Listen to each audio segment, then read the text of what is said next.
मंगल को राज्यसभा में खिताब करते हुए वजीर आजम नरेंद्र मोदी ने खबरदार किया कि मशरिक़ उस्ता में जारी बहरान अभी खत्म होने के आसार नहीं दिखा रहा और इसके तवील मुद्दती असरात मुर्तब हो सकते हैं।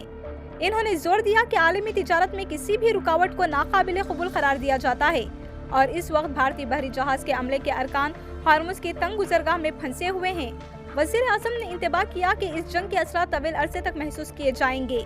और इस दौरान कोविड-19 वबा की मिसाल देते हुए कहा कि उस वक्त शहरी ताउन और सब्र के जरिए नई सूरत हाल के मुताबिक ढल गए थे। मोदी ने भारत की तैयारियों को भी उजागर किया और बताया कि मुल्क ने बुनियादी अशिया जैसे LPG, खाद और खाम तेल के जराये को मतनू बनाया है ताकि आलमी तवानाई के बहरान के शदीद असरात से बचा जा सके।